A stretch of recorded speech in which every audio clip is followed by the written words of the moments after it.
What's going on, everybody? Welcome to Warriors Next Adventure podcast. I'm here with my buddy Chad. What's up, dude? What's up, man? Get What's closer up? to Let the me get mic. closer to There the you mic go. here. There Right we in go. your mouth. Big black cock. So many of you know Chad is one of the guys rowing across the ocean with me. He's also one of the ambassadors for Warriors Next Adventure. Just been killing it with fundraising in the last year, dude. We're doing all right. No, you're better than all right. Man. Yeah. So for those of you who don't know, me and Chad, we were in basic the same time. We were in the same tech school. Went to the same first base, deployed 4 times together. Yep. Roomed together in just one. Right? One of them, I think. Balad. We were in the same building in the first one. Oh, that's right. Yeah. Qatar. We were in those fucking connexes and shit. Yeah. I forgot about that. And then Buka. I got to turn. So Buka was in with Spare and Musaf and those guys. Oh, yeah, that's right. Dude, do you remember that day that our fucking our AC went out in Buka? Yeah. And I had to come sleep with you guys. And I just left my sleeping bag and shit in there and went to work. Those were the days. Dude, Spare got fucking pissed because I had made, the little drink pouches? Yeah. I made some lemonade and it was legitimately lemonade. And I fell asleep and I just had it, you know how sometimes you just put it inside your bag, right? Yeah. And I left it in my fucking sleeping bag. And he goes, "You fucking pissed in this bottle?" And I'm like, "No, dude." He's like, "You fucking pissed and you left it here." And I grabbed it and I started drinking it. I was like, I love piss. And he's like, "The fuck is wrong with you?" He's like, "It's lemonade, you fucking meathead. Calm down." Yeah, you guys had a lot of meathead. There's a lot of me and him meathead banter. Me and him didn't get along very well. Yeah, there's a lot we talk a lot now. Yeah. I mean, it's not the military anymore. It's like high school, Right. You get out, it's not the same as it was before. No, it's definitely not the same.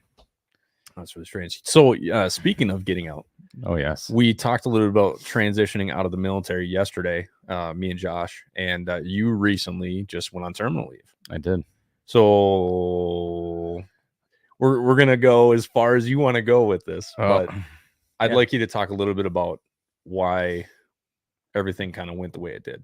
So pretty much it started with we started with the hikes. It started with us getting more involved, and the more I got involved with Warriors Next Adventure, with you guys doing the hikes, started to find my purpose a little bit. And then of course the row came around with Bryant, and we jumped on that pretty quick. Well, you jumped on that. I told you to fuck off initially. Right. And to me, I figured that's a no-brainer for the Air Force, a win-win, especially once we got Wester Automotive Group to totally back the whole thing. Yeah. In my opinion, it was a huge community involvement for the base. It was a huge chance for them to get a story out Air Force level, showing 4 Air Force guys of doing something that Air Force guys hadn't done before up till Cameron and the 4 from home team. Yeah. They had no Air Force guys row the ocean. Dude, so imagine if the Air Force actually took this as an opportunity for recruiting.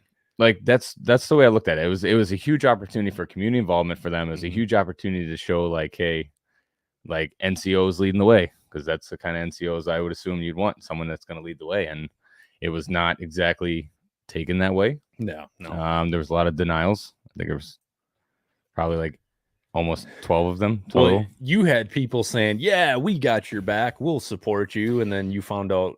Yeah, go ahead. You tell us. Well, we had a lot of I took a lot of negative feedback at first. I took a lot of guys just thinking it was a joke, and as the joke went on, then they realized like this joke's lasted a long time. It's lasted almost 6 months, and he's still on this trip. And then I had the criticism from not so much peers, but I had criticism from a few leadership, right? Leadership, and we had some support. Or we thought we had some support. We got the base chaplain was huge with the support. He initially was helping you walk through all the paths of like where you would need to go to get approved, right? Yeah, he was actually he saw it as the opportunity the same way I did, as this is a huge opportunity for the Air Force to go out and put their name on something. Yeah. It was right after the Afghanistan debacle. To you say mean the perfect pullout method, and then it was right after that. So, like in my mind, like things could not have lined up better for them to use this as a comeback story of like, hey, guys are still doing big things, doing bigger things, and that's what we were going for. You always got to do it bigger. You know what I'm saying? Gotcha. Well, see, this is what pisses me off. Right now, I inadvertently notified the base commander of what was going on, post on Facebook, because is the 9/16th 14th. Okay, so they posted an article of Chad. Pretty much, they did a write up of Chad saying like, "Hey, this is an Air Force guy doing this role, all this bullshit." And then the squadron shared it. And I'm like, yeah, it'd be really nice if the Air Force actually got behind Well, this. actually, it was the base that shared it when the base shared it, and then it was shared by the Security Forces Center as well. So once the base shared it, and then you called me and you said, "Hey, I might have done something. Yeah, I might have pissed off the wrong person. I might have put you in a bad position, but do you know who this is?" And then I just happened to look at the name, and I was like, "Yeah, that's our acting base commander." Yeah, I said something along the lines of, "You'd be really nice if the Air Force actually supported something like this." They're like, "Well, we are supporting, and that's why we're posting about it." I was like, "Yeah, posting about it and doing something are two different things." Yeah. And then he's like, "I'd really like to talk to you guys." I'm like, "I'll have the airman that's affected by this reach out to you." And that's when I was like, "I think that's the base commander." Completely amazing conversation. We had a good conversation. He was pretty supportive, wasn't he? Very supportive. So we had the conversation, was very supportive of it, and we looked through all the options of how to channel it and everything like that, and it was actually a really positive conversation. Yeah. But there's multiple ways of pushing things, as we know, with your MMA stuff through active duty. Yeah. There's multiple ways you can go, and oh, dude, everyone said no about MMA for me too. Yeah. Luckily, we had a good commander. He said, "Fuck it, I want to see what he can do." The route that we could have taken multiple ways, leave of absence, a few other things. Yeah. But the route that we initially came to, or finally came to, was a advancement of 90 days of leave. And after going home and talking to the wife and saying, "Hey, we already talked about the possibility of me getting out if this couldn't go through, and how serious I was about doing this." And she knew I was serious about it, and she was supportive of it. And Cindy's been extremely supportive of everything that we're trying to do. Absolutely. Especially housing us four morons for, what was it, a week? It was a week, yeah. Super supportive. So we ended up, we looked at it, and I said, "There's no way I'm taking 3 years worth of leave and not taking my wife or kids anywhere." Yeah. For 3 years. You'd be screwed working every single week with no vacation. And so the way I looked at it was, I'm doing something that's got a huge community involvement. I'm doing something that's got a huge positive impact. What's up, Corey? You remember Coughlin, right? Oh, yeah. I don't have my glasses on right now, Corey. I don't have my contacts in, so he's just going to read it off to me. But it was a huge community involvement. It was a huge publicity, probably the largest thing they had that they could have posted on. But I would be doing this, and you would be getting all the attention for it, and I would still be coming home to not taking vacation for 3 years. Yeah. So we looked at it. I thought about it for a while. I considered doing it, but then when it came down to it, we were trying to figure out my leave situation, and it was coming up on a reenlistment. We wanted to get a reenlistment knocked out before we started finalizing things, which is not anywhere near what any of us would ever do. Sure. Because I'm not going to sign something without something in writing. And yeah, so because that's when they suck you in, and next thing you know, oh yeah, about that. Sorry. So I mean, I was nice enough when I had my sit down with the big guy, and I said, "Hey, come November, whether approved or not, if it says it's approved and something happens come November, I'm taking 2 weeks of leave and I'm not coming back till February." Yeah. So, but other than that, I mean, everyone else outside. Why wouldn't they just let you off with no pay? That doesn't make any sense. It could have been the perfect. It could have been the perfect leave of absence would have been the perfect scenario. Dude, well, think about it. The Air Force could have totally used that as recruiting. Like, look at these 4 Air Force guys doing some crazy shit like rowing a boat. They could have utilized that so much. It is such a missed opportunity for these guys. Well, they had there was another active Guard and Reserve guy that climbed Mount Denali that was in there, and we obviously saw the female airmen in the Olympic Games. Yeah. They were super supportive of all that. And there's a lot of, I mean, they gained a lot of traction with that. So this is something from a small base in the middle of nowhere that had the opportunity. So, but I mean, from the time I talked about separating and actually just putting my terminal leave and everything like that, the guys I worked with, super supportive, but everything comes to an end at some point. And, I looked at it, I'm doing bigger things outside of here, so I can keep going with it. So how's it feel being free? Feels great. So you're very lucky though, because there's a lot of people who get out of the military and they don't have a good plan. You talk a little bit about what you and Cindy are doing. Well, I guess Cindy's his wife. Yeah. So this is kind of like a second going away from me, because obviously I got out in 2012 and I started with, I knew I was coming back to nothing and trying to start from scratch. Look who it is. It's Lori. Hey, Lori. Hey, Lori. So I So I started with the whole the nothing of getting out in 2012 when we both got out. Yeah. And then so this time we calculated some things up, and when we did our breakdown on our sheet of whether I'd stay in, extend, get out, or what I was going to do, is the only negative to me getting out was the paycheck, which obviously it's a pretty significant hit. But yeah, the big things that my wife's been doing with starting her own practice and stuff for mental health. And so just so everybody knows, what exactly does your wife do? She is a mental health nurse practitioner. So she was former Air Force. What did she do? She was a combat medic. She was actually in Afghanistan with us when we were there. So okay, that's right. Yeah, that was when the chief tried to call me out in Afghanistan saying, "Hey, how's your wife?" And I'm sitting with her thinking that I'm with some other woman. So yeah, that was she's like, "Hi, that's me." So, but yeah, she's been she started doing her own thing with the private practice, and the main focus of that was actually to help veterans. And we've actually been able to branch out and do a lot of stuff with that. We got some big stuff in the works that we're not going to discuss, that you and I have talked about off of here, that we're trying to work with. So he's transitioned to female. So yeah, I'm definitely I got a few more procedures and I should be all set. But no, right now I'm just I'm enjoying the stay-at-home dad life.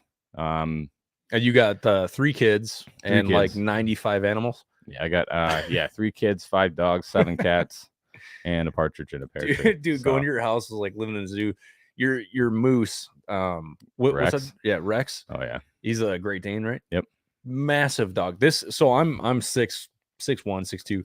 This dog jumped up on me once, and he was like a foot taller than me. This dog is massive, bro. Yeah, he just walked up to the counter and just fucking grabbing stuff. He's not even our newest addition. So yeah, the newest addition is the 2 is Luna and Hank, which are Malinois. Yeah, are Belgians, and ridiculous animals. Yeah. But so you guys are training them, and you guys are working closely with West Her. No, not West Her. Sorry, Western New York Heroes. Yeah. So my wife also works hand in hand with them as helping sea vets as their provider as well. Nice. So it's actually worked out really well. I mean, everyone was expecting me to leave and kind of hit a brick wall, and we've kind of just flourished, and we're continuing to keep branching out and see what's out there. So nice. Yeah, Corey, Chad, and Tommy are actually. Tommy's on his way here from Omaha right now.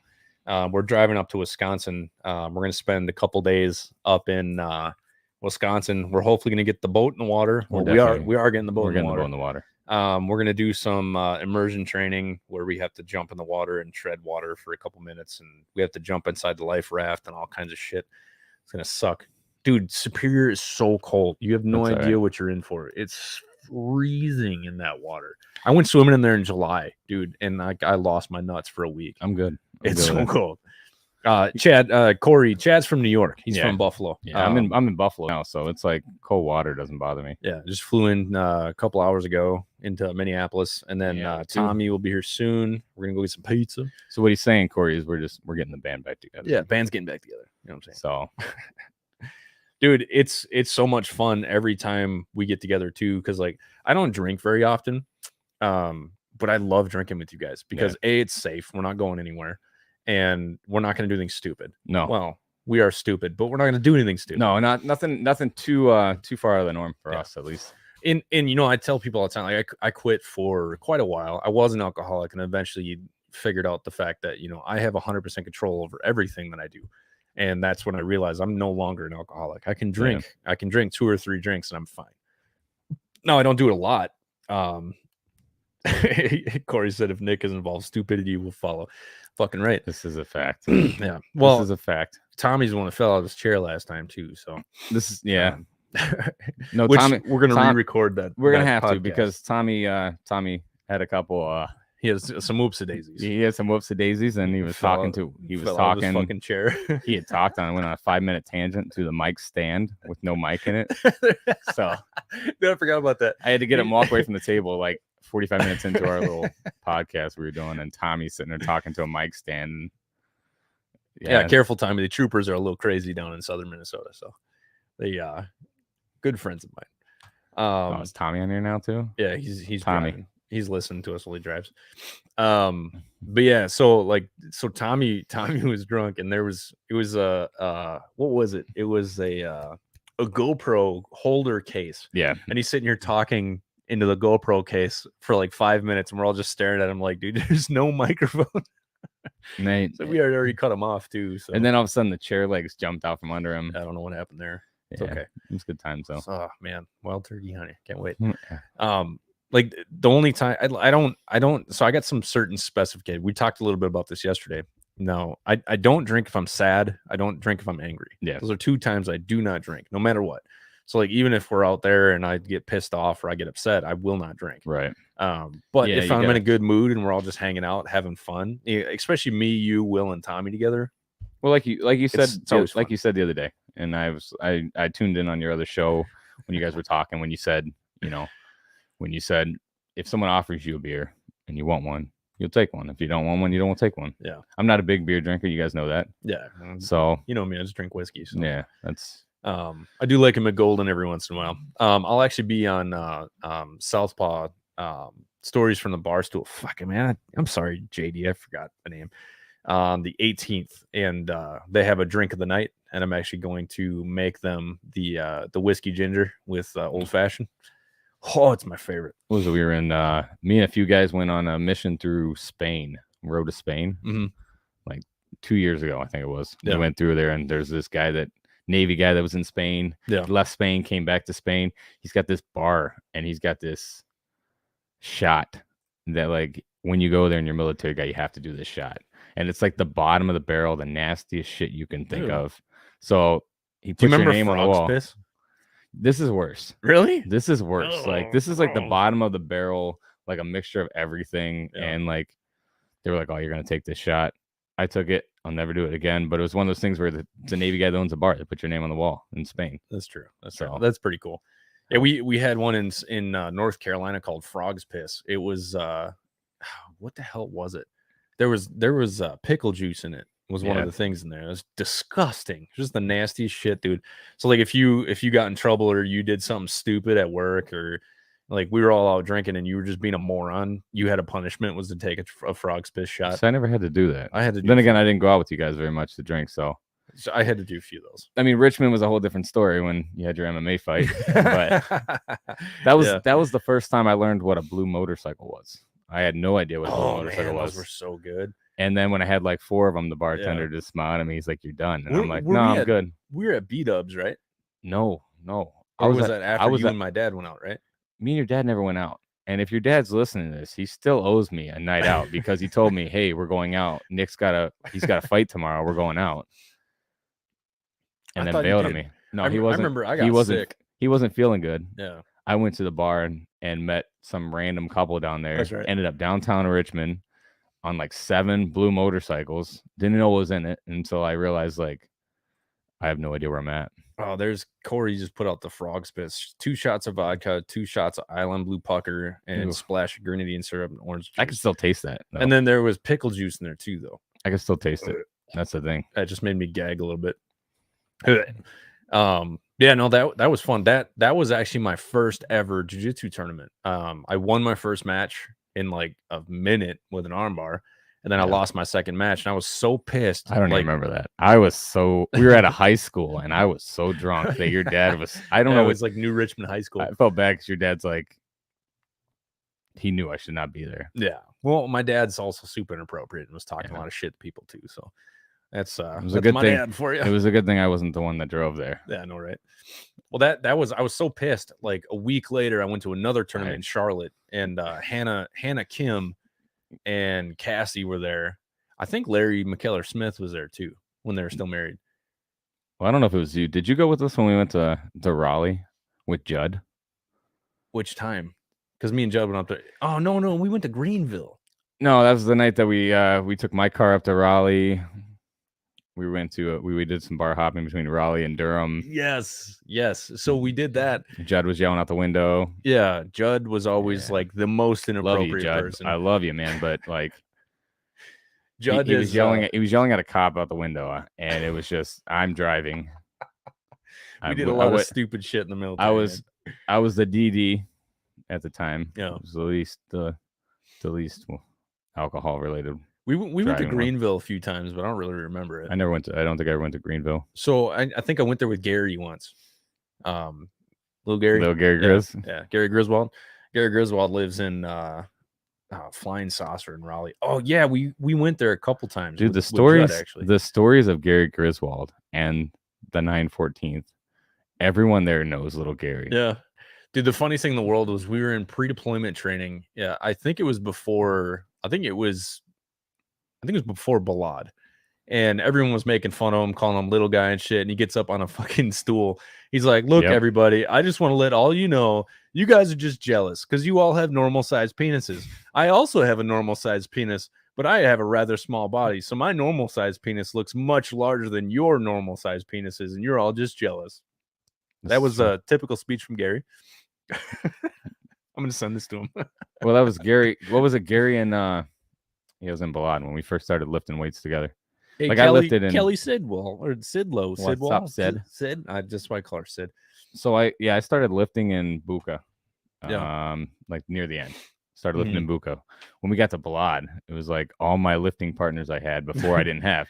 And then Gary's like, I'll lift with you. And he then just called you fat boy all the time. It's so, I mean, he talks so much shit. He talked so much shit to me, but it was like our first day of lifting. It was like I was in like such a rough headspace in Balad when we first got there. And like he's like, I'm gonna motivate you. And some of the things he said, I was like, man, he fat shamed you and it worked. It worked. It did. I was lifting. You weren't even fat. Like, that's the fucked up part. Yeah, I was lifting weights like. Sometimes I think I still have flashbacks when I'm lifting weights of like Gary. Just Gary like look every time I look, fat boy. like I look down at the weights on the floor and I like look down and like see Gary looking up at me and just saying all sorts of fucked up things to me. Shit. Yeah, I remember the one time you guys were deadlifting, and I had never deadlifted before, but I was fighting and I didn't work out, and so I think you guys had 225 on, and I walked over and I picked it up, I set it down like 10 times, like, am I doing this right? He's like, fuck you, Ron. He's like, I've been working on this shit for 3 months. I'm like, well, Gary, you're like the size of a munchkin. Like, you're so tiny. Well, his deadlifts, no offense, the deadlifts for Gary were like 3 inches off the ground. That is true. He didn't really have to go too The far. best part was when Gary would go in the gym and there'd be people working out and they'd be putting up like 225 and Gary would sit down with like 285 and his feet didn't even touch the ground. They just dangled off the bed. Feet and he just swinging. He'd put it up and they just sit there and stare at him and then he'd just like walk away. Well, it's when he went down too. I benched with him once and he's like, fucking, that's all he's got to do. And I'm like, well, you know, I'm 6'2". I got a fucking 73-inch wingspan. So that's really far you got to go compared to you, man. So fuck off. Yeah, there was that. Jackass. That was a good one, though. Balad was not a good deployment, though. No, that sucked. That was terrible. Compared to all the other ones, that was the worst. On top of getting mortared every fucking day, like 3 or 4 times. That didn't bother me. That was probably the easiest part of it, though. Well, you know, the funny thing is, like, you get so used to it. Like, Gary used to come over and Gary and the rest of the Guitar Hero gang.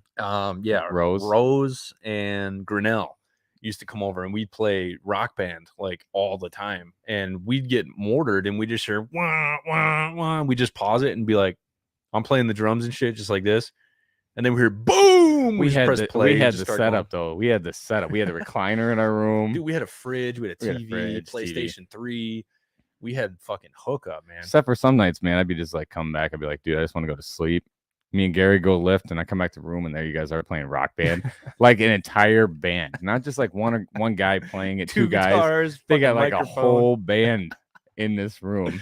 Dude, our neighbor used to get pissed at us he worked nights, and he'd be pounding on the fucking wall and shit. I'm like, man, fuck you. It ain't quiet time. Go somewhere else. He's like, I sleep here, motherfucker. It was pretty funny. Yeah, we had fun. Balad sucked because like I got Article 15 in there, and I almost got one. You got cleared of it, right? They issued me 3 in the same day for the same thing, but it got cleared every time. So good because it was unfounded. Well, it wasn't unfounded. It was just they couldn't really prove anything. Well, no, the commander was out, and he was out on a conference. So the acting commander, who became our commander later on. Oh yeah, the one who we shall not speak about, which we shall not speak of. He actually issued me one, and then Jag said no. He's an acting commander, can't do that. You know what that motherfucker He issued me another one, gave me another one. By the third one, yeah. Jag came over with me and they said you can give him an LOR UIF, and that's just leave it at that. 6 months later, it was gone. I still got the highest one. I still got a higher rating on that EPR than I did this last one. Really? Believe that. Believe that one. I LOR UIF and got put in cleaning detail, de-armed, cleaning, mopping the floors, and my EPR still looked better than my one. Dude, they had me sweeping a fucking mile-long sidewalk in Iraq. Yeah. I get done with half of it. You look back and it's covered in fucking dirt again. So I ended up just stealing a fucking what do we call them? The vehicles, the spares. Yeah, I took a spare and I just went out and did post checks. Like Yeah. that's all I did for a month and a half. And I'm like, this is fucking legit because nobody kept track of me. No, and you I'm want to like, know all what right. you want to know what legit was? Me and Lafette's. Remember Mark Lafette? Me and Lafette's job No, in Afghanistan. That was legit. We had a gator. you guys were chow runners, weren't you? We were ADM. Oh yeah. So we were the ADM guys. So we had our rifle, and then he carries M4. We go to random towers and we'd sleep for hours. And we'd randomly drive around doing whenever an LPOP. Yeah, we just LPOP. There you go. Fuck it. We had like towers that had heat in them that no one was manning. So in the middle of winter, while everyone's you guys are driving up base, it was where cold, man. we would just lock the door and then we just sleep. There was one day I didn't have a turret cover and I was fucking Delta truck and we are driving around and it was snowing like crazy. I had an inch and a half of snow on my helmet. I was just sitting there just driving like fucking hate this job. And I'm just sitting there miserable, dude. Just snow piling up. And I'm just like, I'm gonna make a little snowman in my turret. It sucks. It was so cold too, man. We did a tinfoil and steel like New Year's Eve ball to drop out of the LPOP for the main ECP. Do you remember the AC-130 that flew over on New Year's and blew the fucking mountain up? Yeah, with a big crater. We all just like watching the mountain, and you just see an explosion, and then like when the dust cleared, you just see the mountain and this big, huge crater just sitting on the side. Was great.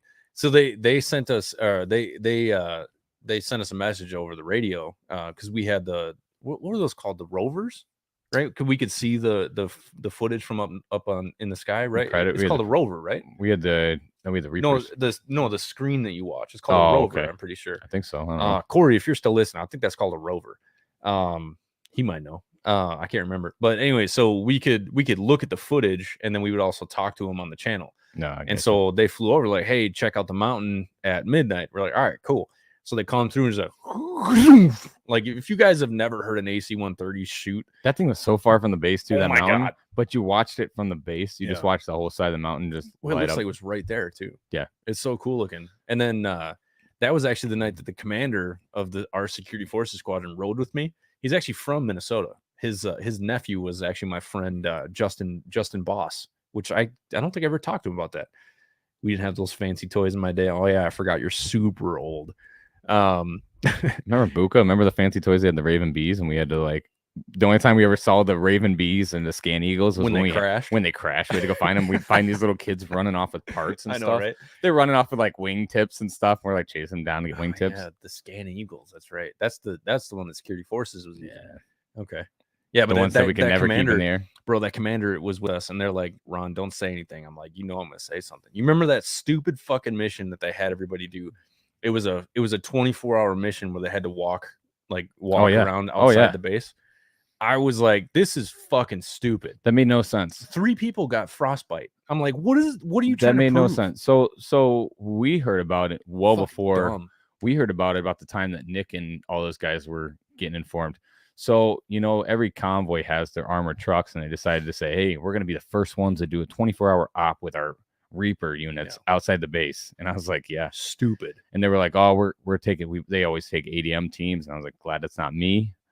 Like, you have armored trucks for a reason. Yeah. Like the whole, didn't you guys like walk through like a condemned minefield like area? We had to do it all the time. It was so stupid. And the funny thing is, there was a LT, if you're listening, I think he follows me. Dude, I was just like, whose fucking idea was this? This is so stupid. This is the dumbest shit I've ever fucking. There's literally mines right there. And we're walking through the shit. There's a fucking tower 15 feet away from here. Why don't we just go up in the tower and we can look around? They're like, Ron, shut the fuck up. We watch you guys walk by and we're just like, that sucks. I'm like, this is fucking stupid. They're like, Ron, shut the fuck up. I'm like, no, this is fucking dumb. Whose fucking idea was this? You got armored trucks. Yeah, but we were out walking through a fucking minefield for 24 hours. Stupid. Well, I didn't do the 24-hour one. Well, no, there was a team that went out and did 24 hours. Was it 24 hours for one team? Yeah, no, or was it? Or they rotate out and it was 24 hours. They had to be out there. It was only one group did it for 24 hours. And the fucked up part is that's the dumbest 3 thing of them got frostbite on their toes. That's the dumbest thing I've ever heard. It's stupid. And the thing is, like, the commander was the one who's like, so what'd you guys think about that 24-hour mission? I was like, sir, I'd rather not give my opinion.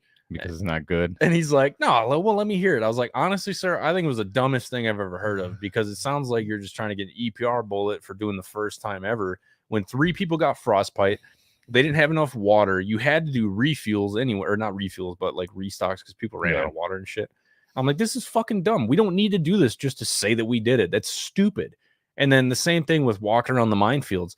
The second lieutenant, it was actually his plan. And I was sitting there talking shit. He was 2 people in front of me. He heard me. All I was doing was bitching. You know, I heard some of the dumbest, Stupid. like of all the deployments I went on, even Balad being as shitty as it was, with us both being in trouble at the same time and rooming together. We were just terrible influence on each other. But I heard the dumbest shit I've ever heard in Afghanistan. Like, more people were more worried about inside than they were outside. Yeah. But I heard some of the dumbest things, like, hey, we worked in the sector with vehicle searches, and an officer, which isn't to be named, brought in stethoscopes from medical and said, hey, we've had so many drugs come on this base, your search pit guys are gonna tap the tires, and if they sound different, then there's probably drugs in it. Bro, this is Afghanistan. They have 18 wheelers with 18 different tires and 18 different tire pressures. Like, and then came and woke Lafette up and me up at 2:00 in the morning because there was limited visibility because of a sandstorm. Limited visibility, fog and a sandstorm, and said, hey, we need you to get your scope and rifle up in the tower. And that's when Mark lost his shit and was like, what do I have, a magic fucking scope? Am I going to clear the fog?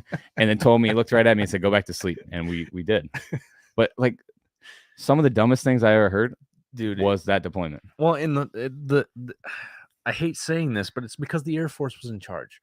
They were just trying to do cool shit to be like, oh, look at what we're doing. When people ask me about Afghanistan, I sum it up to this. I just see that scene in Dumb and Dumber where he's like, just when I thought you couldn't do anything dumber, you go and totally redeem yourself. That was Afghanistan.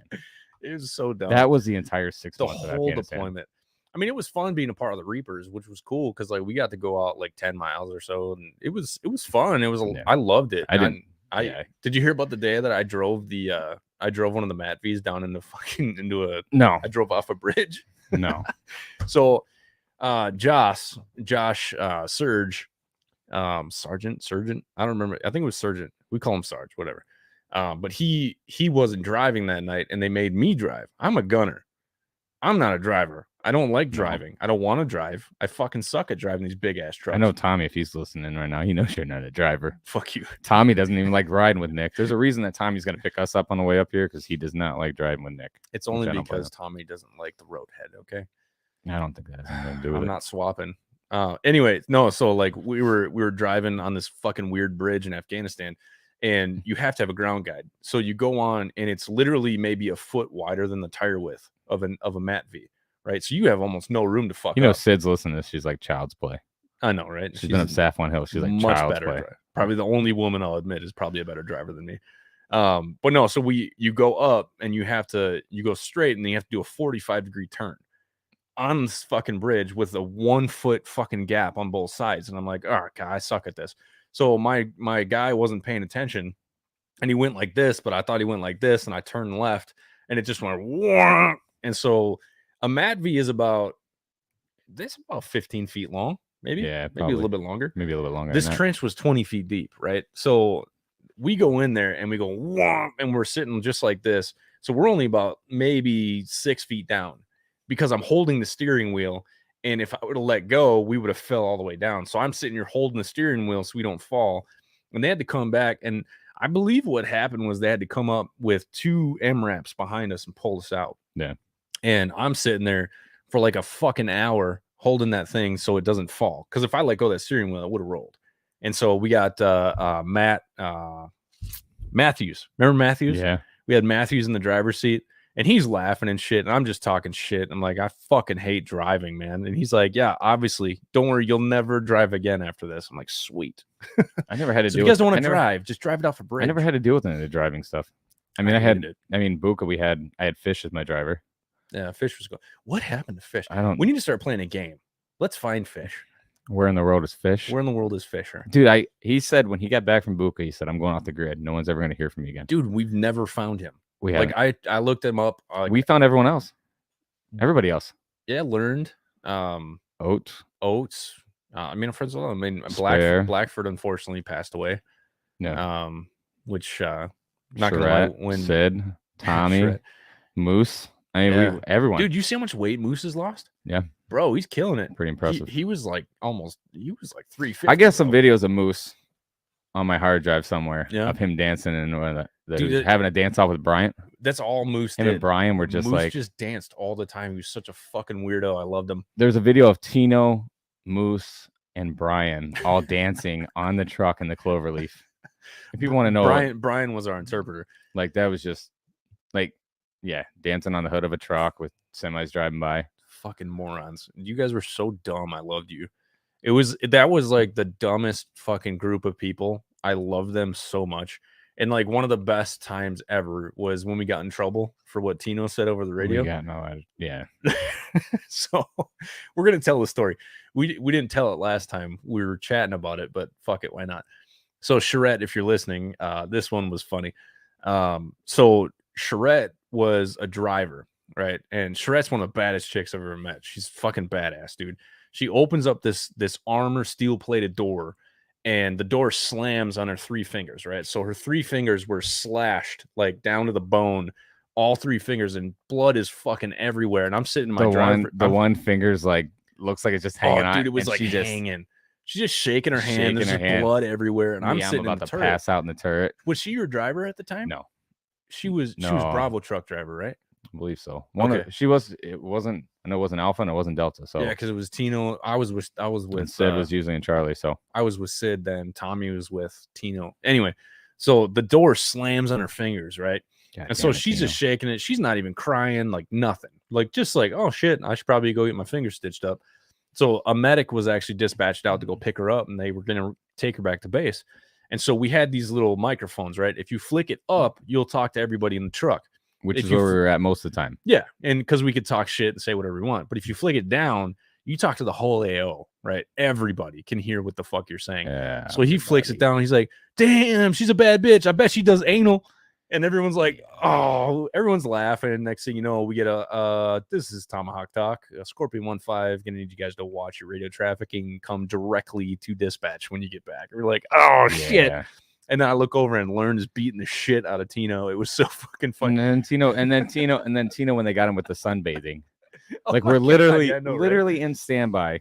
We're in standby. So like you have one day where you just don't go out. You have like what is it, like 1 or 2 days a week where we didn't go out, where we were on standby for QRF. We were QRF, yeah. So we got flight suits back in the day. Back when we had the old tan zip ups. Yeah, Tino's got his flight suit zipped down to his waist, and he's just laying there. He's just pretty much sun tanning.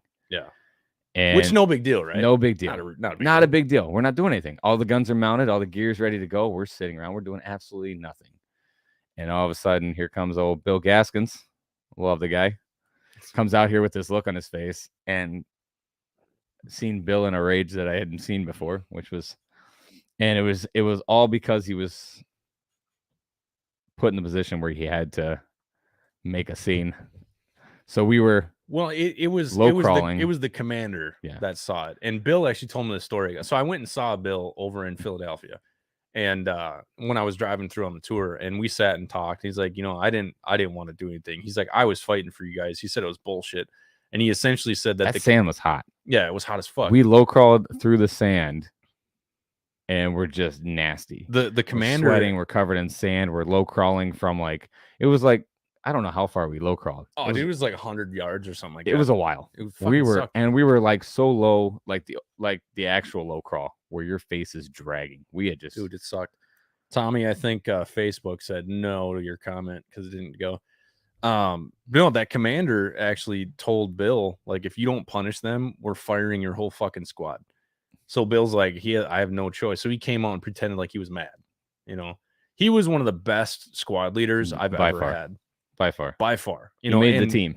And I had Sergeant Smith was great. Corey Coughlin, he was one of my when I was working over at the clamshell. Yeah.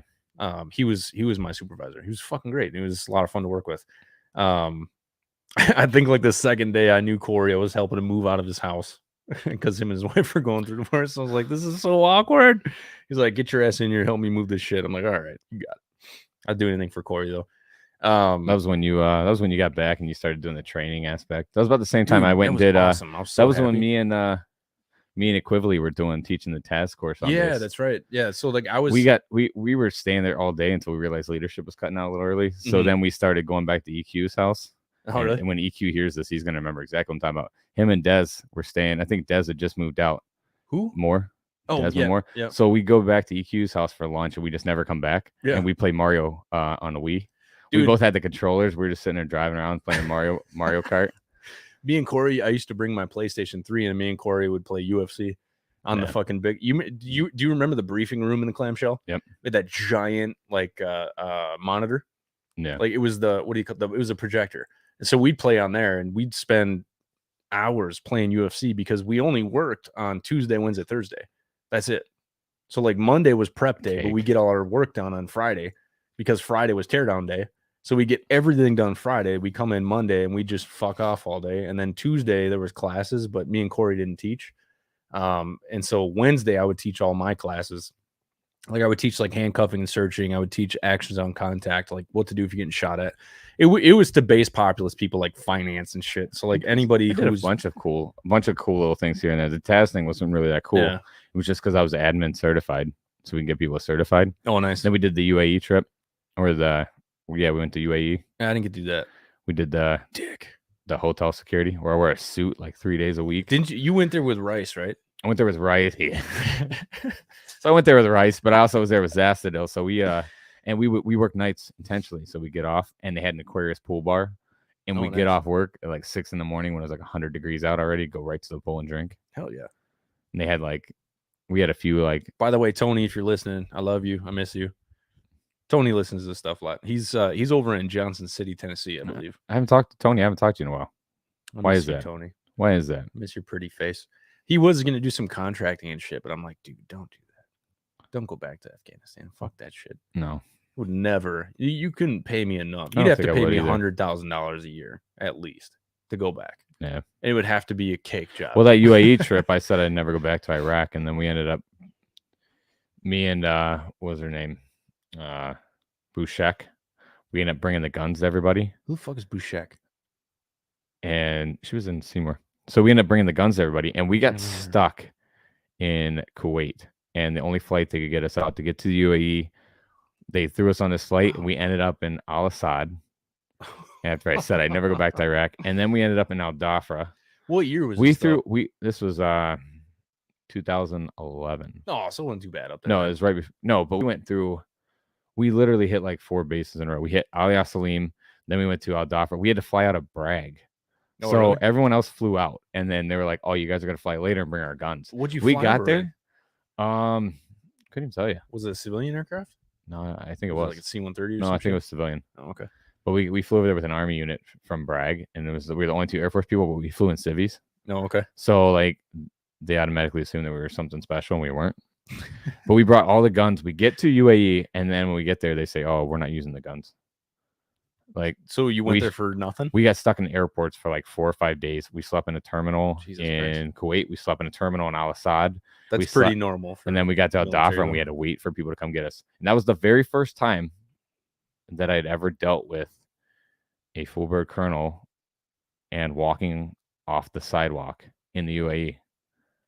Wow. I walked across the sidewalk from one sidewalk to the other. There's gravel, and I got yelled at for walking on the gravel because they put the gravel down in the UAE. In Al Dhafra, I think it was Al Dhafra. They put the gravel down to keep the sand away, to keep it down. So it doesn't get dusty? Yeah.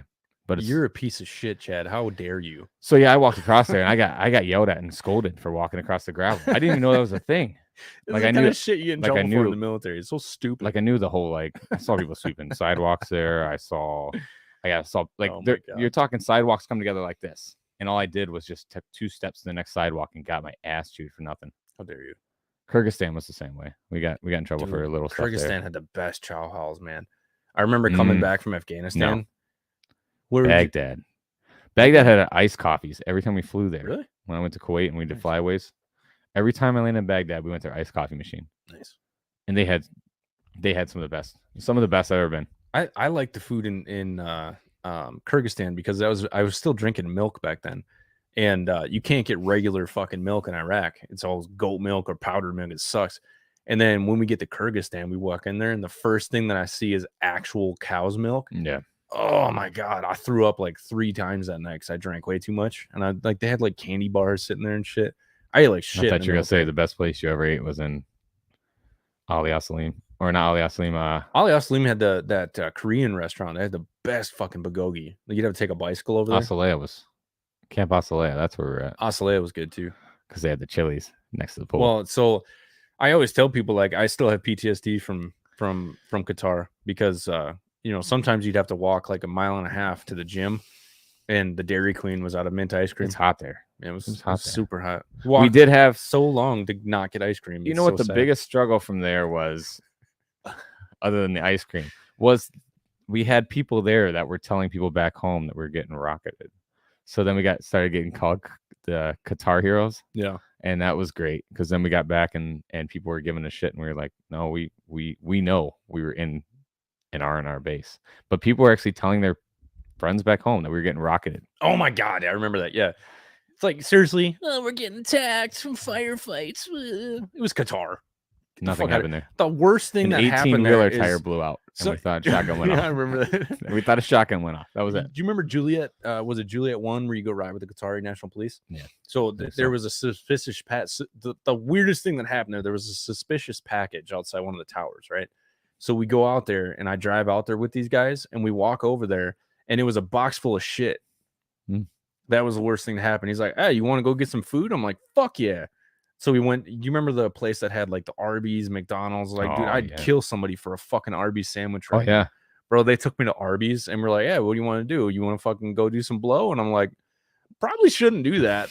You know, no, I'm good. This is my first deployment. I'm like, this is my first experience deployed. I'm driving around with some fucking locals. I should probably go back to base, bro. Yeah, this president kidnapped me. We had one individual from Seymour that should be nameless, and if they ever hear this, they're gonna know who they were.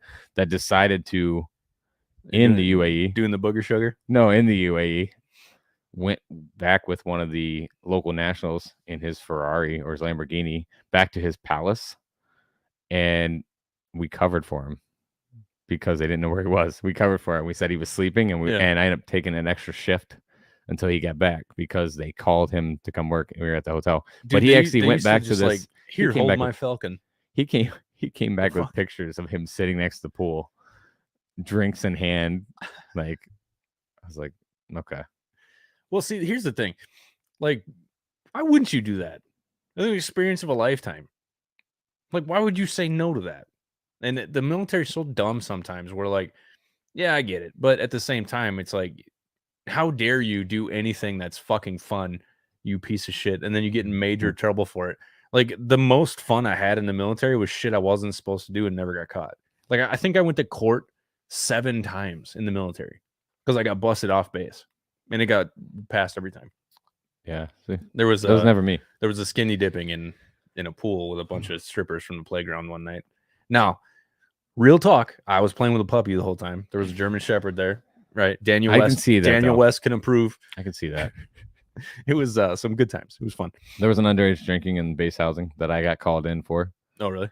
That the investigator we had at Seymour, it wasn't even so much he'd scold you. It was like that. Remember the old guy there? And it was always like the disappointed father is what he'd give you. The guy with the Agent Orange? Oh, what was that guy's name? You know who I'm talking about? No, I don't think. The guy looked like Mr. Magoo? Might have been. But he always had the disappointed father thing. But they called me in on my day off. They couldn't get a hold of me. And what do? They call my parents and say, yeah, your son, who at the time they didn't even know I drank. They're like, your son was involved with a drinking incident. And I'm obviously like 19. Yeah. They had me come in there. They're like, well, everyone said you were a DD, but who underage was drinking? And then they gave me you should know better. And like I got like a 30-minute disappointed father talk. And yeah, it was like Corey said everybody in the unit got called in for that one. That was that same incident. I remember that. Yeah, it was weird because there was like fucking asshole the Chad. Officer housing. No, I didn't snitch on anybody. I know. I'm saying it was part of your reason why we all had to go to that fucking formation. Which is crazy because they called me in and they said, we know that you were the DD, but who was underage drinking? And I could think of everyone there, and I'm like, I just drove, man. I'm just like, you should have said I was too drunk to remember. I don't. I was high when I said that. Dude, it was so dumb. Like we got in some weird fucking trouble here and there. No, I don't think it was at Will's house. No, Will's. He said at Will's house. No, highly unlikely. No. I think it was at the. Was it at Barker's? No. You remember Barker? Crazy ass wife. I want to say Mesa's. Oh yeah, Mesa. That one. I want to say it was at Mesa's. Mesa's. It was probably Mesa's. It was house. definitely at the Mesa's. Yeah, we used to drink there a lot. I mean, when we were of age, we drank everywhere. Yeah, it's so normal in the military. Like it's like you can go fucking die overseas, but you can't drink some. There's beer. So many things in the military that are normal that when you get out, they're not. Like when you go see your doctor and he's like, how's your back feel? And I'm like, that's a normal amount of pain. Like, normal amount of pain is there's no such thing as a normal amount of pain. I'm like, oh, wow. I don't know what that feels like. I haven't trained jiu-jitsu in about 2 months. And like, I don't have a lot of pain. And I'm like, this feels really fucking weird. You know, like, I guess you're not supposed to feel pain constantly. Who knows? It was like my provider asked me at one point in time before it was like, hey, so how do you feel you adjusted after deployment? I'm like, great. And then I thought about it. I was like, well, I adjusted however they like you go to the deployment. They're like, oh, you're going to come home. You're going to be angry at your wife. You're going to hate your kids. You're going to want to fight everyone. You're going to be anxious. That's normal. And I was like, oh, I adjusted normal. And I was like, wait a second. That's probably not normal. No, that's probably not normal, though. So we were talking about on the podcast yesterday, about Jody fucking hanging around while I was gone. And good old Jody.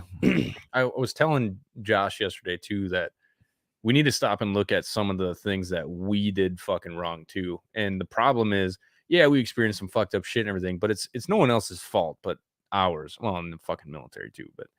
But we need to fucking understand the way that we react is affecting other people around us, and it causes other people to do shit that, you're just like, fuck you. But really, you had some responsibility in that. Like my marriage went to shit. A lot of it was because of me, because she didn't know I volunteered for all 4 of my deployments. And I was like, hell yeah, I'll go. Let's go. All I want to do is deploy. I think it's after the first one, we were just like, they're like, hey, how do you feel about deploying again? We're like, yeah. And they were like, who was our UDM? What was his name again? He was cool as shit. Sequel was one of them, wasn't he? It wasn't Sequel. I'm talking about. No. He had like a buzz cut. He was kind of chubby. Corey, if you're still listening, what was the UDM's name? He was kind of chubby, super funny, had red hair. I can think of a few. God, he was cool. I can think of a few different ones, but I don't want to throw out any names because then, especially when you start saying they're bald, kind of chubby, and I don't want to drop names and be like, wait a second. I told him after guitar, I'm like, don't ever send me on some shit like that again. That was so fucking boring. I was like, I actually want to do something. He's like, oh, don't tell me that. Like, no, I'm telling you that for a reason. Then we both ended up doing 50 cal, and the next one at Buka, which was awesome. I loved it. I love when we had Sergeant Wilson that went with us. Sergeant Salmon. That's right. That's him. Yeah, he was awesome. When I came back from Iraq in 2011, no, it was 2010.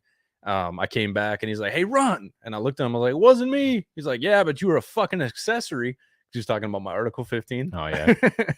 But he didn't give a shit. He was the only person that never really. This is so petty, too, though.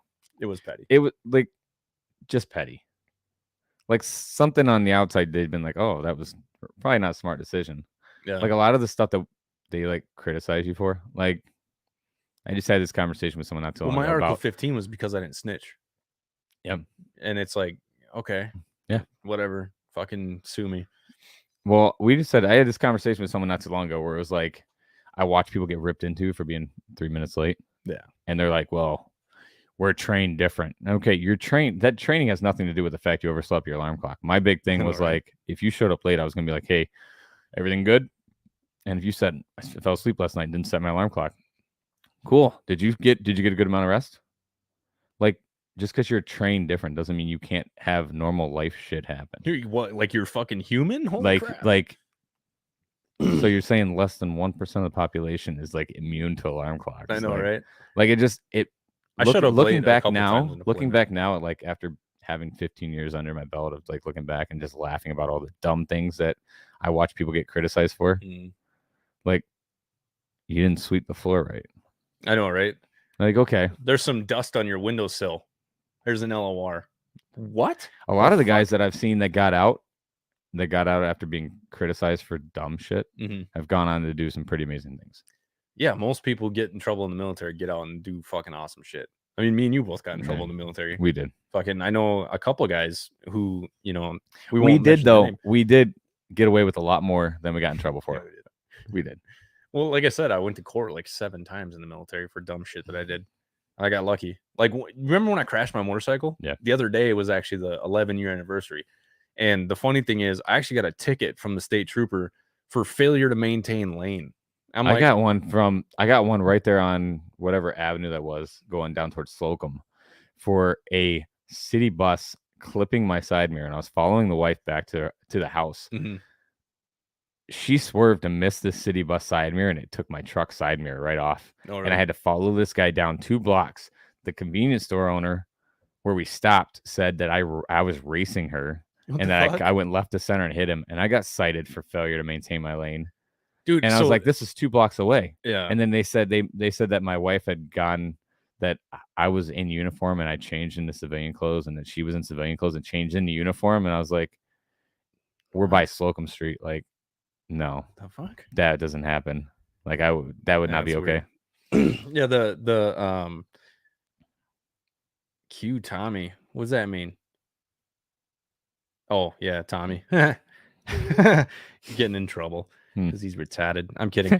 No, like the trooper ended up giving me a ticket for failure to maintain lane. So what ended up happening was my front brakes locked up, and I went fucking like I couldn't steer, I couldn't do anything, Yeah. and so it sent me right into the culvert, and it shot me up like 30 feet in the air. I'm like, okay, next time I crash viciously, I'll make sure I stay in the fucking lane, you asshole. Dude, the thing He got about that mad 'cause I town, called though, him an man, asshole. they had some good stuff in that town, though. Goldsboro, Sumos, Oh yeah, sumo was delicious. some of the best, Bro, we used to eat sushi there. some of all the best time. sushi I've ever had. Bonfires with like they had Brooklyn the beast. Pizzeria. They had the beast burrito down there, Oh yeah, that shit was delicious. Zaxby's, you an remember hour from Zaxby's? the beach.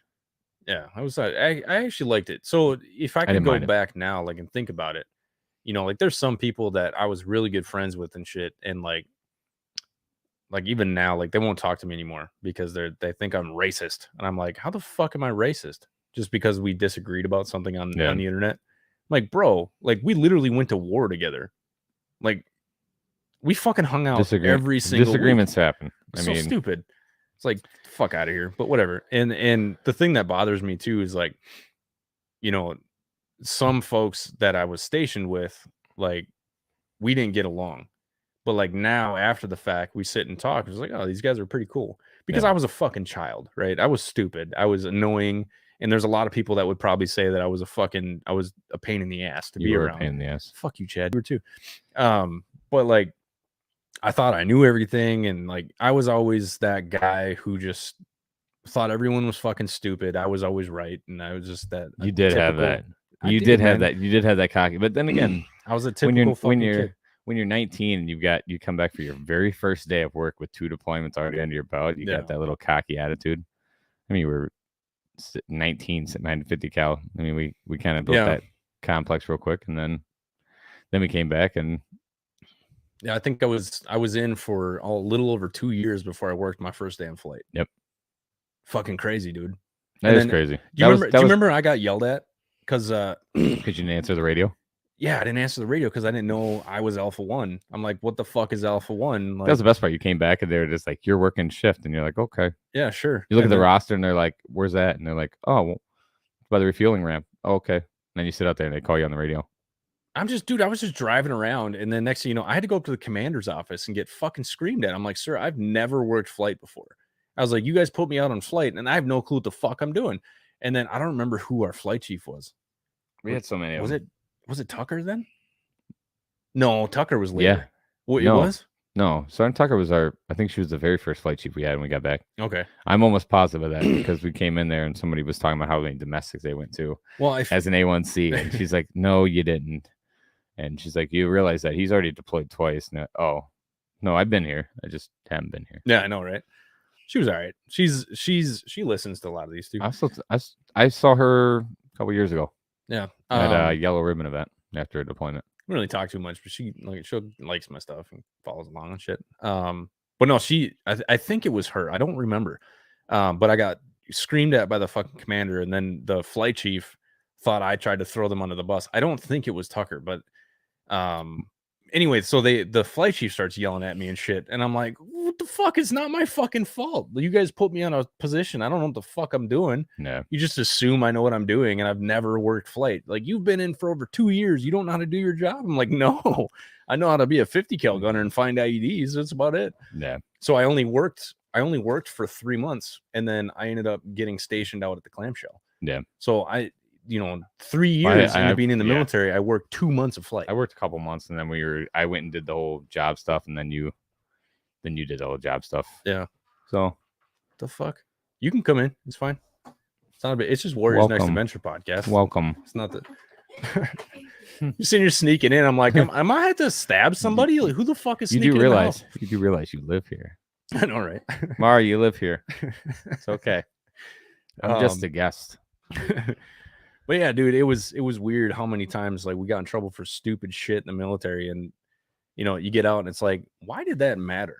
And this guy Trey Schindler, we always make him. He's always the one making our list for us. Get it? Mm-hmm. Schindler's List. Okay. Anyway, so Trey's 28 years old, and he's a staff sergeant in the Army. Yeah. Right. So he's an E6. Was it E6? Yeah.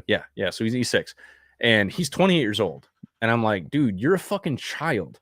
And like, I remember my E6s, like E6, E7 was just like, man, you think they're so old and they have so much wisdom. And then when you got promoted to master sergeant, I'm like, man, this is weird. Yeah. Cause like, not that anything, any negative about you, but it's like, you think that these people are very old and very wise. That's like your children. TIs. That's like your TI. Yeah. My like TI was 24. like a staff sergeant. I was like terrified of the dude until he ended up at Seymour running the broke people. Yeah, no, he's like 24 years old. We ran into each other, and he was like, I was like, Sergeant Mitchell, and he's like, Sergeant Miller, and I was like, this is weird. We're both staff sergeants. Like, well, I had an incident, and I'm like, yeah, that makes sense. You got dropped, but it's just weird because then you're looking at it, you're a staff sergeant, you're like, oh, that's what I was afraid of. Like, dude, it's so weird. And then you stop and think about it. Like Trey, 28 years old, very well put together, very fucking smart, intelligent kid. But the fact that he's only 28 and he's a staff sergeant, and it's like, we thought those people were so much, and it's like, I had children yelling at me for not shaving. Yeah. The dumbest shit. What about getting yelled at for your trash can not being empty? Oh my God. Like you having you got a fucking paper in you there. Had two papers in your trash can, or we white walled. Like, I got in trouble for when I got back from what was it, Buka I got back from, and I woke up, we got in at 4 a.m. We instantly went to drinking like we always did. And then I woke up at 6 o'clock in the morning, and I'm hammered by the first sergeant, the ops officer, and my supervisor from home station to do a room inspection because I failed 4 in a row, which they weren't supposed to be doing. I failed because my stove had a cake in it, and I wasn't even there. And then they realized real quickly that like he just got back 2 hours ago and he's hammered. And then they were more mad about me being hammered. And then I got lectured and wanted to go to AA because I was hammered within 2 hours of deployment because it's 5 o'clock in the morning and I'm hammered. I just got back. Like, we haven't gotten to sleep yet, man. No. I don't know how many times that we had some shit like that. For my joint pissmate who shared a kitchen with me, left dishes in the sink, and I get yelled at. You were down, a 25-year-old. You were down in a different dorm room than I was, so you had a different setup. You were like 3605, and I was like 3603. I don't remember. I just remember I was 3603 right next to Chow Hall. I remember our rooms were like a giant dorm room. We had a sink, we had a microwave, and what do you call it? We shared the kitchen. We had a kitchen door going into the kitchen, and we shared. We didn't have that though. And then, we did. We had a door going into the kitchen, and then we shared a bathroom. Oh yeah, well, we shared a bathroom. That's it. You guys didn't share like a whole kitchen. We had a whole kitchen.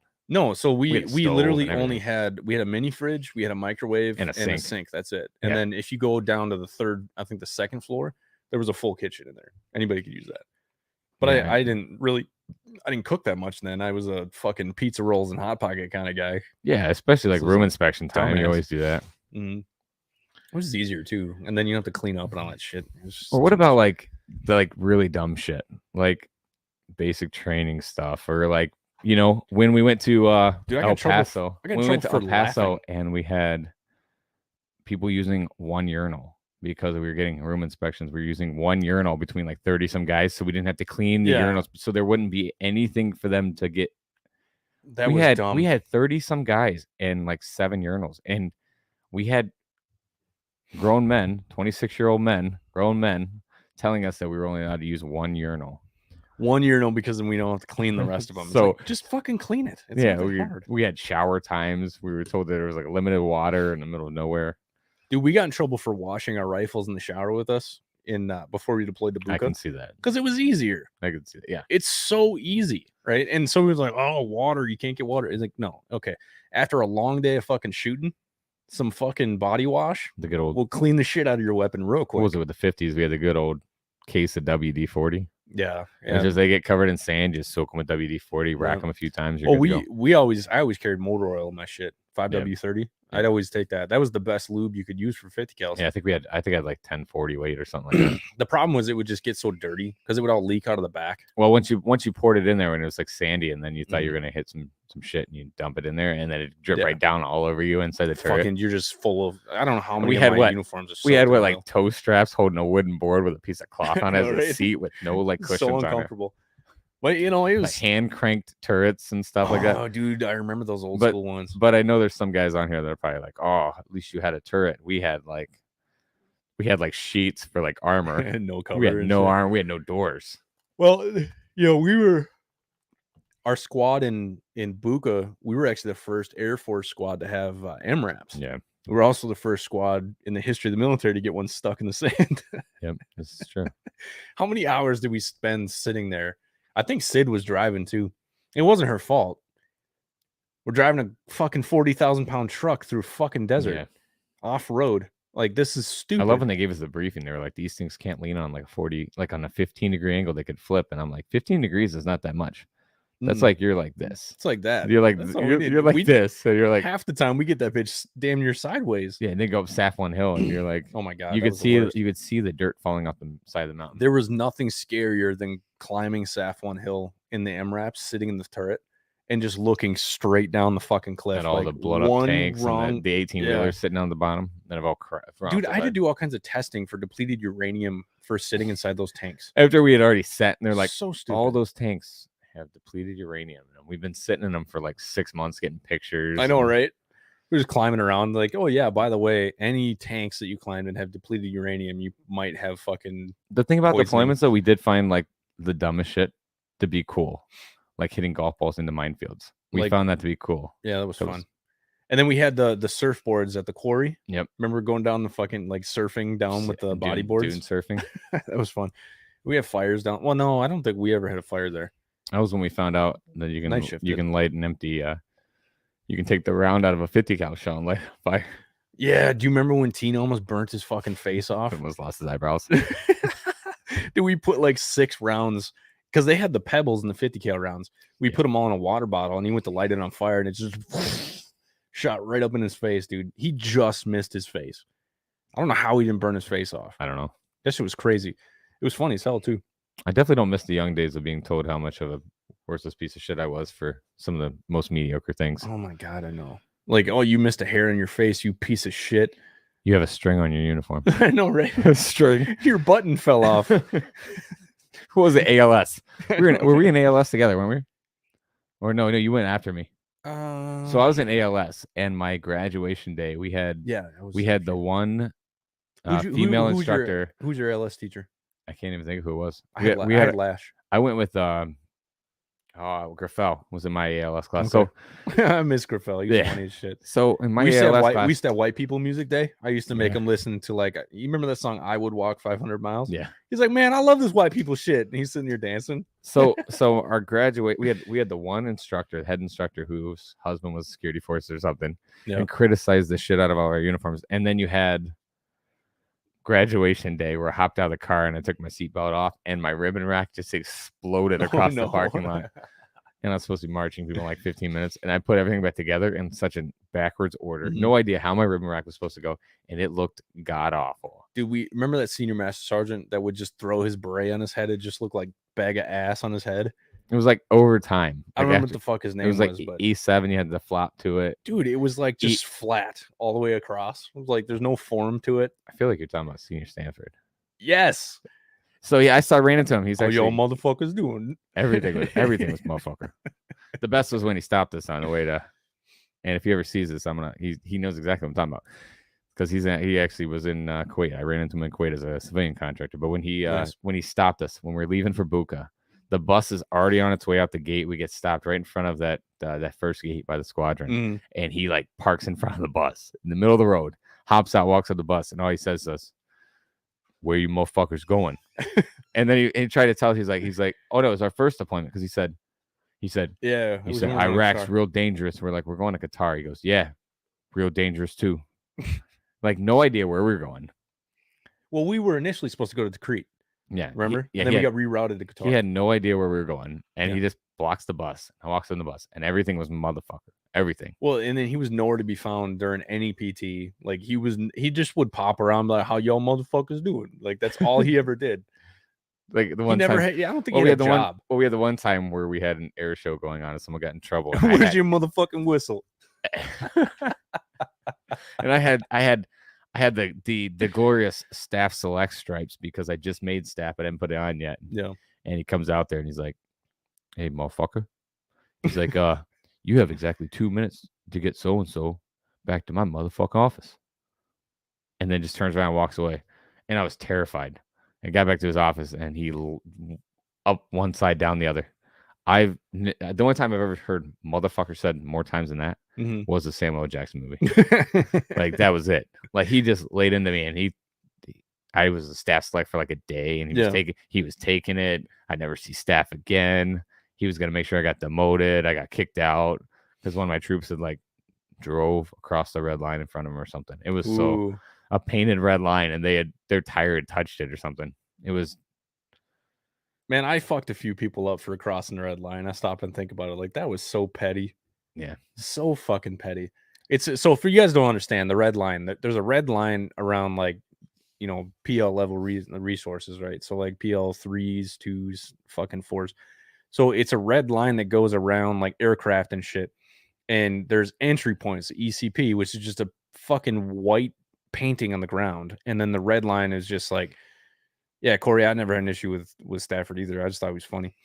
Yeah, I only had the one. But like if you drove over the red line, security forces would come up with the rifles and be like, get down on the ground. They put you at gunpoint and then fuck you up. And then next thing you know, you go to sit in front of the commander, you get arrested. It's so stupid. And I did it like twice. I never dealt with that. I always just look and be like, no, he was close. But then I was always thinking to myself, is this an exercise? I was super gung-ho though. Like, is this an exercise? For the most part, I'd just be like, listen, you gave it your best shot. Yeah. You knew me in the beginning. Yeah. I was super gung-ho. Like I wanted to be a cop. I wanted to be the fucking shining star. Like I was that guy. And then like back when DVD players were hot, right? Button item. And then after that, like I would fucking, I think when I got back from Iraq, my second deployment, I'm like, man, fuck this job. And I was police one almost no every cell day. phones. That was like the one thing that blew my mind was that they'd call you and they'd be like, go find a phone and landline.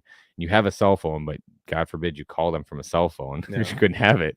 We did it all the time. And that was back before we even had smartphones. We had these little flip phones, and all we had was like Snake on the phone. It was like you couldn't call them from the phone. No, you had to go find a phone to call them. So let me leave my little area to go find a phone. Yeah, and the funny thing is too is you tell them like, yeah, look, we don't have any landlines out here. But like, well, go find one. You're like you're walking into random people's buildings fully armed. You're like, can I use your phone? Excuse me, sir. I'm sorry for being such an asshole to you guys. Can I use your telephone? I know, right? Yeah, sorry for chewing you out and screaming at you and pointing my gun at you the other day. Hey, can I use your phone? God, that was so stupid. There's so many dumb things in the military, but at the same time, no, we got it. We got like I missed it. Yeah, it was fun. It did. And then you get to a point where you're just like, nope. Yeah, and it was 2012 for me. I remember shortly after ALS was done for me, Airman Leadership School. Yeah. I was like, dude, fuck this. I don't want to do this anymore. And then like I just assumed everybody like was fucking me over and was talking shit behind my back. I'm like, what fuck all you guys, because Jody, and eventually I got out and Jody, that bitch, that motherfucker. But I deleted everybody from Facebook. Like I deleted everyone's number. Like I pushed everyone away.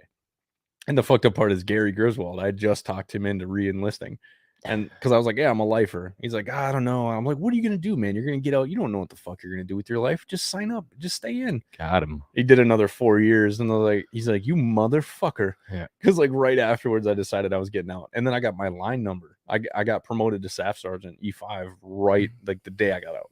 Yeah. So everyone was pissed at me because I took a line number.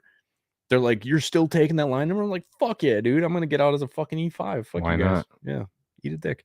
I was still thinking about going in the guard or reserves, but they wanted me to go in as an E4. And I'm like, fuck you guys. I actually earned my stripe.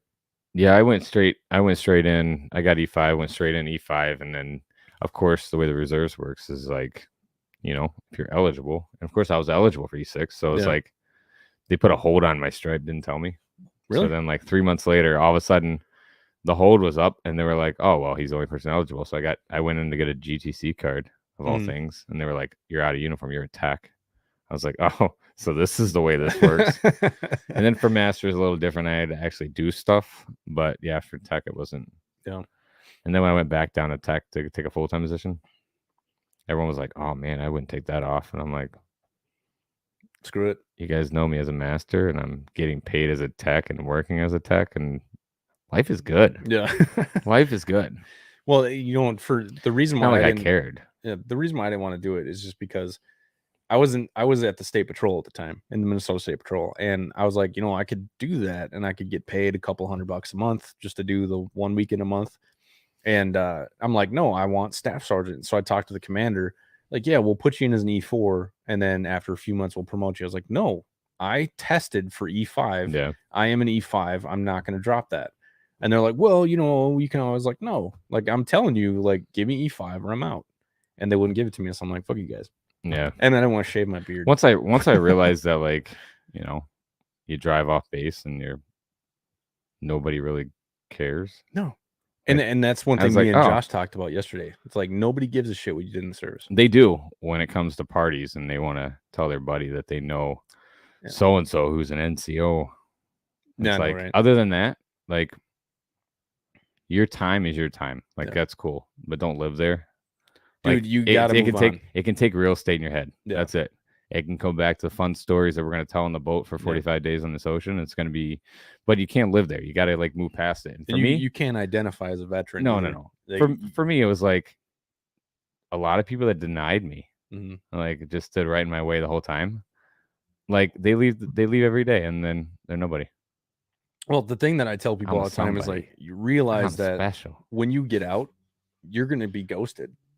It happens. Oh yeah, every time. And then when they get out, everyone starts to reconnect, which is fine. But like I tell people all the time, don't identify as a veteran. Identify as who you are today and what you're going to be doing tomorrow.